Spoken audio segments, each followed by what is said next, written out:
வணக்கம் நேயர்களே, இது உங்கள் அபிமான ஊருக்குள்ள பேசிக்கிறாங்க நிகழ்ச்சி. இந்த நிகழ்ச்சியை தொகுத்து வழங்குவது நான் ஈஸ்டர் ஜி அண்ட் பாரட்ஜி. பாரட்ஜி, உங்ககிட்ட ஒரு சந்தேகம் கேட்கணும். என்ன ஈஸ்டர் ஜி, டெய்லி என்கிட்டயே சந்தேகம் கேட்குறேன். சரி கேளு. வேணாம், உங்ககிட்ட கேட்கறத விட நம்ம தேநீர் விடுதியில் கபாலியும் அருமை நாயகம் என்ன பேசிக்கிறாங்கன்ட்டு கேட்டு நான் என் சந்தேகத்தை நிவர்த்தி பண்ணிக்கிறேன். வா, நம்ம தேநீர் விடுதிக்கு போய் ஓட்டு கேட்போமா? அந்த நாள் ஞாபகம் நெஞ்சிலே வந்ததே வந்ததே, இந்த நாள் அன்று போல் இன்பமாய் இல்லையே நண்பனே நண்பனே. அடே, பாட்டு பாடுறதுலாம் உன் வேலை கிடையாது. ஆனால் நீ பாடின பாட்டில் இருக்க அர்த்தம் எனக்கு ரொம்ப பிடிச்சிருக்கு. அப்படியோ? ஆமாண்டா, அந்த காலம் வேறு இந்த காலம் வேறுடா. இப்போ பார்த்தீங்கன்னா அந்த காலத்தில் இந்த பசங்கள்லாம் இருக்குதுல்ல, அதுக்கெல்லாம் பால் கழுவும். ஆனால் இந்த காலத்து பசங்கள்லாம் பர்கர் கழுவுது. ஆமாம், அந்த காலத்தில் பசங்கள்லாம் பார்க்கு கூட்டுன்னு போய் சீசா ஆட ஆசைப்படும். ஆமாப்பா, நல்லா இருக்கும். ஆனால் இந்த காலத்து பசங்கள்லாம் மாலுக்கு கூட்டுன்னு போய் பீஸா துண்ணு ஆசைப்படுதுங்கப்பா. ஆம்பா, அது கெடுதிப்பா உடம்புக்கு. அந்த காலத்து பசங்கள்லாம் குல்ஃபிக்கு ஆசைப்படும். இந்த காலத்து குழந்தைங்களாம் செல்ஃபிக்கு ஆசைப்படுது. அந்த காலத்து இளைஞர்கள்லாம் இருக்காங்கல்ல, அவங்களுக்குள்ள பெரிய ஆசை என்னன்னா எப்படியாவது ஏதாவது பண்ணி ஒரு பைக் வாங்கிடணும்னு ஆசை. ஆனால் இந்த காலத்து இளைஞர்கள்லாம் கண்டதை கஷ்ட போட்டு எழுதி ஒரு லைக் வாங்கணும்னு ஆசைப்படுறாங்க. அதனால தான்டா ஸ்கூல் புக்கை படித்த குழந்தைங்க ஃபேஸ்புக்கு எப்போ எடுக்க ஆரம்பிச்சதோ அப்பயே சீரழிஞ்சிச்சிங்களா? ஆமாப்பா, அந்த காலம் மாதிரி இந்த காலம் இல்லவே இல்லை. அதனால தான் நான் அந்த பாட்டே பாடினேன். அப்படியா? உனக்கு ஒரு வரலாறு சொல்லித்தரேன், கேட்டுக்கோ. என்னப்பா, என் மூஞ்ச பார்த்தா எப்போ பாரு வரலாறு வரலாறுன்னு சொல்கிறா. என் மூஞ்சி நான் அவ்வளோ பழுது மாதிரி ஆகுது. அதான்ப்பா, நேற்று வச்சு இன்னைக்கு வச்சு தண்ணி ஊற்றி குடிப்போமேப்பா பழுது. பழைய சாப்பிட்டதுல நீ? நல்லா சாப்பிட்டு நைக்கி ஒரு வாய் வச்சுப்பார், கும்முன்னு இருக்கும். அதுக்கு இல்லடா, இளைஞர்களுக்கு அந்த வரலாறுலாம் தெரியணும். சரிப்பா. ஏன்னா அப்போ அந்த எனக்கு சொல்ற, நீ இளைஞருக்கு வரலாறு சொல்ற, சொல்லு. இல்லை நம்ம பேச்சக்கு போகிறவரை கேட்குறவங்க இளைஞர்களுக்கெல்லாம் சொல்கிறேன். சரி சொல்லுப்போ. உஷாரா, நீ இளைஞர்னா இப்போ நான் கிழவனேன். பார்ப்பா, டைட் ஃபிட்டிங் பனியன்லாம் போட்டுனுக்கிறேன். சரி விஷயத்துக்கு வரேன். சரி சொல்லு. அதாவது அந்த காலத்தில் கூட்டங்கள்லாம் வந்து இப்போல்லாம் 10 மணிக்கு முடிக்கணும் அப்படின்லாம் போலீஸ் தொந்தரவுலாம் இருக்குல்ல. இந்த எலெக்ஷன் டைம் நடந்தது அதுவா? அப்போது எலெக்ஷன் டைம்ல இப்போ சாதாரணமாகவே 10 மணிக்கு மேலே மேடை போட்டு பேசக்கூடாதுன்றாங்க. அந்த மைக்கெலாம் புடிங்கின்னு போயிடுறாங்க போலீஸ்காரங்க. அந்த காலத்துலலாம் வந்து 2-3 மணி விடிய விடிய கூட்டங்கள் நடக்கும். எப்போ? ஆமாம், தந்தையிலேருந்து அண்ணாலேருந்து அதை தொடர்ந்து வந்த அத்தனை தலைமை விடிய விடிய பேசுவாங்க. எத்தனை மணி நேரம்பா பேசுவாங்க? அற்புதமான நிறைய பேச்சாளர்கள் இருந்தாங்க. ஆளுக்கு 1 மணி நேரம் 2 மணி நேரம்லாம் பேசுவாங்க. அந்த காலத்தில் இதை மாலை நேர பல்கலைக்கழகம்னே சொல்லுவாங்க. என்னப்பா? மாலை நேர பல்கலைக்கழகம். எங்கப்பா, நம்ம தான் ஸ்கூல் பக்கமே ஒதுங்கல, பல்கலைக்கழகம். அந்த மாதிரி ஆளுங்களுக்கு நிறைய சமூக விஷயங்களை சொல்லித்தர மேடைகளாக அந்த மேடைகள்லாம் இருந்தது. அதனால தான் அதை பல்கலைக்கழகம்னு சொன்னாங்க. இதில் பாரு, அப்போது வந்து இந்த சென்னையில் சைதாப்பேட்டையில் மூத்த தலைவர் சூரிய கட்சி தலைவர் பேசுவார். சரி ஓகே. இதே திருவல்லிக்கேணி இருக்குல்ல, திருவல்லிக்கேணி தில்லக்கேணி. தில்லக்கேணி இல்லைடா, திருவல்லிக்கேணி அப்படின்னு யார்கிட்ட சொல்லிப்பார். எங்கே பார்க்குது அதுன்னு கேட்பாங்க. அதே ஆள்கிட்ட போய் தில்லக்கேணி எங்கே இது கேட்டுப்பார். நம்ம அப்படியே போவாங்க பாட்சாதி கோயிலுக்கும் பீச் இன்னாண்டு இருக்குப்பார் அப்படின்னு கரெக்டாக சொல்லுவாங்க. சரி ஓகே. தில்லக்கேணியில் புரட்சி தலைவர் பேசுவார்.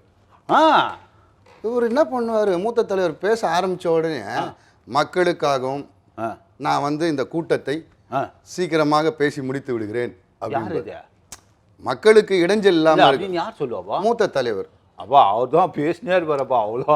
ஆனாலும் பாரு அவரோட இதை அப்படின்னு சொல்லி, எதுக்கு இவர் நம்மளுக்கு என்ன நன்மை செய்யணும், அரசுக்கும் மக்களுக்கும் நன்மை செய்யணுங்கிறாரு, என்னன்னு புரியாமையே இருப்பாங்க. பேச்சை குறைச்சிக்கிறது நன்மைன்னு சொல்லுவார். அப்படியே பேசிட்டே வந்து கடைசியாக சொல்லுவார், ஏன் நான் வந்து இப்போ வந்து பேச்சை வந்து சீக்கிரமாக முடிச்சுக்கிறேன், 10-10:30 முடிச்சுக்கிறேன்னா 11 மணிக்கு என் நண்பர் அங்கே பேச ஆரம்பிப்பார். அவர் நண்பரா? யார் பார்த்து? அதான் புரட்சி தலைவர். ஓ ஆமாம், 40 வருஷம். சொல்லுப்பா. அவர் பேச ஆரம்பிப்பார். அவர் அப்போ ஆட்சி பீடத்தில் இருக்கார். ஓ, இப்போ நான் என்ன பேசுகிறனோ, என்ன குற்றச்சாட்டு வைக்கிறனோ அதெல்லாம் உளவுத்துறை வந்து நோட்டு எழுதிப்பாங்க. நோட்டு எழுதிப்பாங்கடா, அதெல்லாம் குறிப்பு எடுத்துப்பாங்க. ஓ குறிப்பு நோட்டு நான் துட்டுன்னு நினச்சினோம். குறிப்பு எடுத்துக்கிட்டு சரி. சைதாப்பேட்டையிலேருந்து அவங்க முந்தி இப்போ மாதிரி செல்ஃபோன்லாம் இல்லையா முந்தி. ஆமாம் அந்த காலம். ஆமாம் அவங்க ஏதாவது வண்டியை பிடிச்சின்னு போய் இல்லை அங்கே ஃபோன் பண்ணி சொல்லி அதற்கு வந்து புரட்சித் தலைவர் பதில் சொல்லணும், அதற்கான கால அவகாசம் கொடுக்கணும்னு தான் நான் 10:30 மணிக்கே என் பேச்சை முடிச்சிக்கினேன்னு இவர் குற்றச்சாட்டு வைக்கிறாரு. அந்த குற்றச்சாட்டுக்கு நியாயமான பதிலும் மக்களிடம் போய் சேர வேண்டும்னு நினைச்சு அப்படியெல்லாம் வந்து அற்புதமான ஒரு அரசியல் நாகரிகத்தை வளர்த்தவங்கடா. அவங்க கிட்ட சிவிலிகேஷன் இருந்துக்குதுப்பா. என்னது சிவிலிகேஷன்? சிவிலிகேஷனா? ஆமாப்பா, மக்கள் முன்னேறாங்க, அந்த ஒரு மாதிரி சிவிலைசேஷன். அதுப்பா சிவிலிகேஷன், நாகரிகம். சிவிலிகேஷனா? சரி, அப்படியே சொல்லி தொலை. இந்த மாதிரி அரசியல் நாகரிகம் இப்ப மேடையில பேசுற தலைவர்களுக்கும் இல்ல, 2ஆம் கட்ட பேச்சாளர்களுக்கும் இல்ல, நட்சத்திர பேச்சாளர்களுக்கும் இல்லடா. ஏன்பா நீ சூப்பரா ஒரு மேட்டர் சொன்னியப்பா, அந்த பால் பர்கரு பீஸா, நீயே அழகா ஸ்கிரிப்ட் எழுதுறப்பா. நீயே பேசாம போய் ஆளுங்கட்சியில் இப்போ பேசுறாங்களே அவங்களுக்கு என்ன ஸ்கிரிப்ட் ரைட்டர் ஆகிடுப்பா. அப்பப்பா, நம்மளால சொந்தமா பேச முடியுமே தவிர யாருக்கும் எழுதி கொடுத்து பேச வைக்க முடியாது. இப்போ நம்ம பேரட் கூட சொல்லிச்ச ஒரு வில்லன் நடிகர், அவர் என்ன பேசியிருக்காரு மூத்த தலைவரை பத்தி, மிக மிக அதை சொல்லக்கூட வேண்டாம். அவரை விட்டு இப்போ இவரை பிடிச்சினாரா? ஆமா, அவரை பற்றியும் பேசினாரு. அதுக்கப்புறம் வந்து மருத்துவர் ஐயாவை பற்றியும். இருவருமே நீண்ட அரசியல் பாரம்பரியம், எவ்வளவு போராட்டங்கள், எவ்வளவு பிரச்சனைகள் எல்லாவற்றையும் கடந்து இன்றைக்கு அவர்களுக்கு பின்னால ஒரு பெரிய கூட்டம், பெரிய மக்கள் இருக்காங்க. அவர்கள் இருவரை பற்றி வந்து தவறாக பேசியிருக்கேன். நான் வந்து சூப்பர் ஸ்டாரையே கட்டி வச்சு அடிச்சவன், அதனால மருத்துவர் ஐயாலாம் நம்மள ஒன்றும் பண்ண முடியாது. என்னப்பா சொல்ற? எனக்கு தெரியாமா? எப்படிப்பா நல்ல கை வைக்க முடியாது, ஞாபகம் வச்சுக்கோ. டேய் அது இல்லடா, இதுடா பாஷா படத்துல இல்லையா? அவருக்கு சினிமாவுக்கும் நிஜத்துக்கு வித்தியாசம் தெரியல. அதனால வந்து நான் சூப்பர் ஸ்டாரையே கட்டி வச்சு அடித்தேன், அதனால இவங்கெல்லாம் எனக்கு சாதாரணம் அப்படின்னு சொல்றாரா? ஏன்பா சூப்பர் ஸ்டார் இவர் வச்சாரு, அவரு அத்தை ஒரு 1 மினிட் கட்சி என்ன பண்ணாரு? உள்ளே போ. ஏண்டா உள்ளே போ? ஏண்டா டீ கடைக்குள்ள நான் போனோம் அப்படின்ட்டு நைஸா தங்கச்சி உள்ள அனுப்பாரு.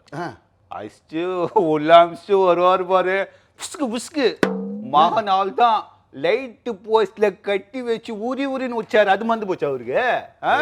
அதெல்லாம் நம்ம பேசக்கூடாதுடா. நீ வந்து சூப்பர் ஸ்டார் ரசிகர் போல இருக்குது.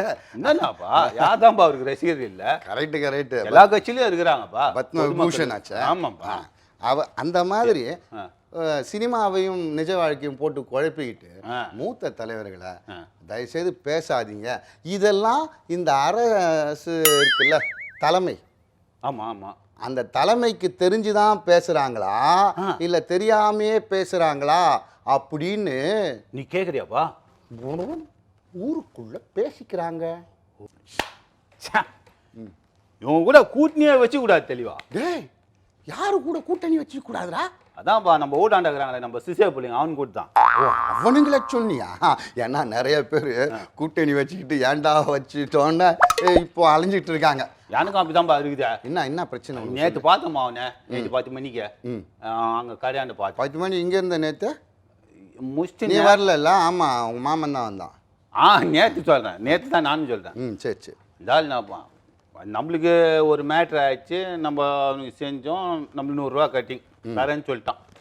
நேற்று நைட்டு பார்த்தேன், தரேன்பா 100 ரூபா, நாளைக்கு காலைல வா, நீ பல் தொல்காது வா, ஊத்து வாயோட வா, 100 ரூபா தரேன்னு சொல்லிட்டான்பா. அதெல்லாம் சொல்லாதடா, விஷயத்தை மட்டும் சொல்றா. நம்ம அம்மா காலையில் வர சொன்னான்பா. அதை நான் உனக்கு எப்படி எக்ஸ்பிளைன் பண்ணும் இல்லை நானே பண்றேன். எக்ஸ்பிளைனா புரியல, விஷயத்தை மட்டும் சொல்றா நீ. அப்போ காலங்காத்தால போய் நிக்கிறேன், நேற்று நைட்டு நான் உன்னை பார்த்தேன் அப்படின்னு மாத்தி மாத்தி பேசுறான்பா. போப்பா சிரிக்கிற நீ. டேய் இதுக்கெல்லாம் கவலைப்படக்கூடாதா? பெரிய பெரிய ஆட்களை மாற்றி மாற்றி பேசுறாங்கடா. அப்படியாப்பா? 100 ரூபா தரேன்ட்டு யாரும் தரமாட்டேன்ட்டாங்களா? டேய் அது இல்லடா. இப்போ 2-3 நாளைக்கு முன்னால நம்ம சூரிய கட்சியோட மூத்த தலைவர் என்ன சொன்னார்? ஆமாப்பா, ஒரு சந்தோஷமா எனக்கு ஓய்வு விடுங்க அப்படின்னாரு. அதானே? அதான் அப்படி சொன்னார்ல. ஆமா. நேத்து என்ன சொன்னாரு? என்னப்பா சொல்லிட்டாரு? கேட்கலையா நீ? கேட்கலப்பா. எனக்கு 93 வயசாயிடுச்சு. ஆ. ஆனா 100 வயசு ஆனாலும் சரி ஆ. நான் உங்களுக்காக ஓய்வின்றி உழைப்பேன்னு சொல்லிட்டாருப்பா. அவரு டெக்னிக்கல் அவரு. டெக்னிக்கல்லாம் இல்லை, அதாவது ஒரு சீட்டு போட்டு பார்த்தாரு. ம். நம்ம தளபதியை முன்னிறுத்து இந்த தேர்தலில் இது வாக்குகளை இளைஞர்கள் வாக்குகளை அள்ளலாமா அப்படின்னு நினச்சிருக்காரு. ஆ. ஆனால் வந்து இந்த கட்சியில் இருக்காங்கல்ல, அந்த சூரிய கட்சியில சூரிய கட்சியில் இருக்கவங்க எந்த பலனுமே இல்லாமல் டீ குடிச்சிட்டு போஸ்டர் ஒட்டிக்கின்னு கட்சி கொடியை தூக்கின்னு தலைவர் பின்னால் ஒன்று மாதிரி அந்த மாதிரி. நீ சொல்லாத, நீ ஏஜென்ட்டு, உன்னை பற்றி பேசாத. அப்போ உன்னை பற்றி சொல்லுவேன் நீ. நான் டேய் நம்மளை பற்றி பேசிக்க கூடாதா, நம்மளை டேமேஜ் பண்ணாதே நீ. சரிப்பா சரிப்பா. அந்த கட்சியில் எந்த பலனுமே எதிர்பார்க்காம எந்த சுகமுமே அனுபவிக்காம வெறும் கட்சிக்காகவும் தலைவருக்காகவும் மட்டுமே பயணம் செஞ்சுட்டு இருந்த அந்த பழைய தலைமுறை இருக்குல்ல, ஐயோ அவர் தான் எங்களுக்கு கட்சி, அவர் தான் எங்களுக்கு கொள்கை, அவர் தான் எங்களுக்கு வேணும் அப்படின்ற மாதிரி முகம் சுளிக்க ஆரம்பிச்சாங்களாம். அதான் டகால்னு அப்படியே பெல்ட்டி அடிச்சிட்டாருன்னு நீ சொல்றியாப்பா? ஊருக்குள்ள பேசிக்கிறாங்களா? ஏன்பா நேற்று அவர் பேச்ச கேட்டியா நீ? அதில் ஒரு ஸ்லேட்டு சொன்னார், கேட்டியா? ஸ்லேட்டா? என்ன 1ஆம் கிளாஸ் ஸ்லேட்டா? ஸ்லேட்ப்பா, சின்ன ஸ்கூலில் சொல்லி கொடுத்தாங்கப்பா. அது ஒரே விஷயம் 2 மாதிரி சொல்லுவாங்க. ஸ்லேடையா? அதான்ப்பா அது கேட்டியாப்பா? சொல்லாமா எனக்கு கொஞ்சம். அது சரியா புரியுது. அது நல்ல ஸ்லேடை தான். அதாவது நான் நீண்ட நேரம் பேச முடியாது, எனக்கு தொண்டை சரியில்லை. சரி. ஆனால் என் தொண்டை நான் நிறுத்திக்க மாட்டேன் அப்படின்னாரு. என்னப்பா தொண்டை எப்படிப்பா நிறுத்துக்கிறது? தொண்டு செய்யறதுடா, மக்களுக்கு சேவை செய்யறது. தொண்டை அதான் இப்படி பேசிதான் எல்லா விஷயத்தையும் அவரு